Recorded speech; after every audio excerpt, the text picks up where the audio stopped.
না না, আমি কি ওদেরকে মজা করতেছি? আমরা নামাজ পড়তাম না, এই মানুষগুলো আল্লাহ ওদেরকে বেহেশত নসিব করুন। ওরা প্রত্যেকটা নামাজের সাথে আমাদেরকে নফল নামাজ পড়তে উদ্বুদ্ধ করেছে। ওরা চিন্তা করেছে যে যদি 2 রাকাত পড়তে বলি, এই অনেক বছর থেকে নামাজ পড়ে না, ইনশাআল্লাহ এর কবর তলে ঘাটতি হবে, ঘাটতিটা পূরণ করবে ইনশাআল্লাহ। ওই নেক নিয়তে কিন্তু বলছে। শোনেন, আমি বুঝি না তা না, কিন্তু ভুল বুঝিয়ে না, আমি আগে বুঝি, বাট আমি চাচ্ছি যারা নামাজ পড়ে না ওরা তো ভয় পেয়ে যাবে। আমি বুঝতে পারছি না, পারি নাই। এই ছোট ভাই, তোমরা কিন্তু খুব বিশৃঙ্খল, তোমাদের বড়দের উচিত তোমাদেরকে সামলানো। তোমরা মেলায় আসোনি ছোট ভাই, তোমরা মেলায় আসোনি, তোমরা জীবন ব্যবস্থা শিখতে এসেছো, আগামী জীবন কিভাবে যাপন করবে সেটা শিখতে আসছো। তোমরা মেলায় আসোনি। যাই হোক, বাচ্চাদের দোষ দিয়ে লাভ নাই। মাহফিল কমিটির বেশিরভাগ জায়গায় গরু জবা দিয়ে বিরিয়ানি খাওয়ায়, এটা একটা উৎসব।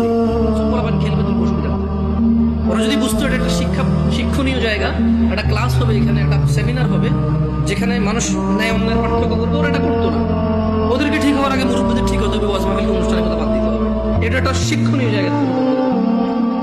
এবার আসেন আমার এলাকায় 15 কিভাবে। আরে আমি জানি ভুল করে ফেলেনি, আল্লাহ হিসেবে ভুল না হইলে